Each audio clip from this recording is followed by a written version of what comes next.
हाँ जी दोस्तों, आज मैं आपके लिए लेके आया हूँ पॉलिटिकल साइंस का बीए सेकेंड ईयर का फर्स्ट पेपर भाई। ठीक है जी, चलिए शुरू करते हैं। तो पहला क्वेश्चन है जी, इसमें 10 दिए हैं पहले में छोटे छोटे, जो कि कम से कम 5-5 लाइनों में करने होते हैं, 5-5 6-6 लाइनों में। मैग्ना कार्टा क्या है? तो मैग्ना कार्टा 15 जून 1215 को सम्राट जॉन की अध्यक्षता में एक अधिकार पत्र स्वीकार किया गया था ब्रिटेन के मतलब राज में, इंग्लैंड में।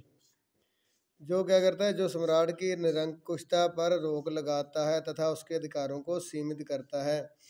मैग्ना कार्टा के अनुसार सम्राट कोई भी निर्णय स्वयं नहीं ले सकता था तथा कोई भी टैक्स नहीं लगा सकता था भाई। इंग्लैंड में क्राउन किसे कहते हैं? तो क्राउन या राजमुकुट एक ऐसी संस्था है जिसमें कि सम्राट, कैबिनेट, लोकसभाएं तथा वे सभी व्यक्ति आते हैं जिनके द्वारा प्रशासनिक सत्ता का उपयोग किया जाता है। राजमुकुट सर्वोच्च कार्यपालिका तथा शासन में नीति निर्माण की संस्था है। इसके बाद अभी जेबी निषेधाधिकार किसे कहते हैं? इसको पॉकेट वीटो भी बोलते हैं भाई। तो अमेरिका के संविधान में अमेरिकी प्रधानमंत्री है ना, जो वो किसी भी विधेयक को बिना अस्वीकृत किए ही समाप्त कर सकता है। ठीक है जी।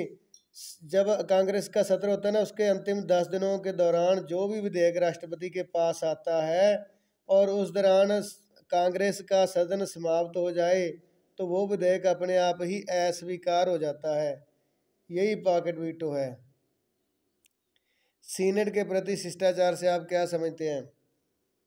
अमेरिकी प्रधानमंत्री द्वारा अनेक संघीय पदों या राज्य के महत्वपूर्ण पदों पर नियुक्तियां करने से पूर्व जिस राज्य में नियुक्ति की जानी है उस राज्य के सीनेटर से स्वीकृति ली जाती है तथा सहमति के बाद ही नियुक्तियां की जाती हैं। इसे भी सीनेट के प्रति शिष्टाचार कहा जाता है। स्विट्जरलैंड की बहुल कार्यपालिका क्या है? तो स्विट्जरलैंड की कार्यपालिका में ना शक्ति एक व्यक्ति में निहित न होकर व्यक्तियों के एक समूह में होती है भाई। इसमें कार्यपालिका शक्ति प्रधानमंत्री राष्ट्रपति के बजाय 7 सदस्यों की एक कमेटी में है भाई, संघीय सरकार में है। और शक्तियों में वो सातों के सातों ही बराबर होते हैं भाई। ठीक है जी। कैंटन किसे कहते हैं? स्विट्जरलैंड में कितने पूर्ण और कितने अर्ध कैंटन है? तो कैंटन स्विट्जरलैंड में ना राज्य इकाइयों को कहा जाता है तथा जो प्रशासनिक खंड है, एक तरह से छोटे छोटे राज्य हैं, उनको कैंटन कहा जाता है। इसमें 20 तो पूर्ण तथा 6 अर्ध कैंटन है भाई। फ्रांसीसी संविधान में समुदाय किसे कहा जाता है? फ्रांसीसी संविधान में समुदाय या कम्युनिटी ऐसे लोगों को कहा जाता है जिनको मतदान का अधिकार प्राप्त था। अगला क्वेश्चन भी, फ्रांसीसी संविधान में संविधान परिषद क्या है? तो फ्रांस की संविधान में परिषद में 9 सदस्य 9 वर्ष के लिए नियुक्त किए जाते हैं। 3 सदस्यों की नियुक्ति राष्ट्रपति, 3 की नियुक्ति नेशनल असेंबली तथा 3 सदस्यों की नियुक्ति सीनेट के द्वारा की जाती है। प्रत्येक तीसरे वर्ष 1/3 सदस्य नवनियुक्त होते हैं और गणतंत्र के पूर्व राष्ट्रपति इस परिषद के पदेन सभापति होते हैं। उसके बाद चीनी संविधान के वैचारिक अधिकार क्या हैं, आधार क्या हैं? तो चीनी संविधान मार्क्सवादी विचारधारा द्वारा प्रेरित है। मार्क्सवाद लेनिनवाद का चीन की तत्कालीन परिस्थितियों में अध्ययन क्रियान्वयन ही माओवाद है। मार्क्सवादी लेनिनवादी होते हुए भी माओ अंत तक राष्ट्रवादी बना रहा। उसने चीन की महान जनता तथा उसकी महान परंपराओं की प्रशंसा की है। तो ये माओवाद और लेनिनवाद से प्रभावित है अभी। जनवादी चीनी गणराज्य के वर्तमान राष्ट्रपति कौन है? अभी तो अभी वहाँ के राष्ट्रपति हैं शी जिनपिंग। उसके बाद अभी खंड ब, ठीक है जी। अंग्रेजी संविधान में अभिसमयों का क्या महत्व है?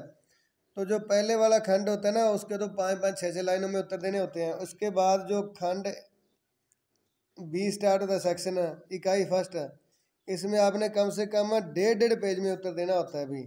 ठीक है जी, 200 शब्द 1.5 पेज है। अंग्रेजी संविधान में अभिसमयों का क्या महत्व है, या अथवा में छाया मंत्रिमंडल से आप क्या समझते हैं, इसका क्या महत्व है? अमेरिकी शासन व्यवस्था में प्रतिनिधि सभा की दुर्लभता के क्या कारण है, अथवा सीनेट विश्व के द्वितीय सदनों में सर्वाधिक शक्तिशाली क्यों है? स्विस संघीय सरकार की प्रमुख विशेषताएं कौन सी हैं, अथवा स्विट्जरलैंड को लोकतंत्र का घर क्यों कहा जाता है? चीन के जनवादी गणराज्य में लोकतांत्रिक केंद्रवाद क्या है, अथवा चीनी संविधान में मौलिक अधिकारों पर एक टिप्पणी लिखिए। फ्रांसीसी राष्ट्रपति का निर्वाचन कैसे होता है समझाइए, अथवा फ्रांस की प्रशासकीय विधि को समझाइए। उसके बाद सेक्शन सी है भाई, इसके कम से कम आपने 4-4 पेजों में उत्तर देने होते हैं। पहला क्वेश्चन, ब्रिटिश सम्राट की शक्तियां, कार्य और स्थिति को समझाइए। अमेरिका के सर्वोच्च न्यायालय की शक्तियों और कार्यों को समझाइए। स्विस संविधान की प्रमुख विशेषताओं को समझाइए। फ्रांस के पंचम गणतंत्र के राष्ट्रपति के अधिकार और कृत्यों को लिखिए।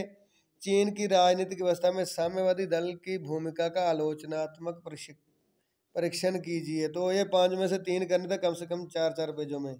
तो ये हो गया जी आपका BA सेकेंड ईयर का पॉलिटिकल साइंस फर्स्ट का पेपर पूरा जी। आई होप आपको बहुत अच्छा लगा होगा। तो चैनल को लाइक, सब्सक्राइब और शेयर जरूर करें भाई। धन्यवाद।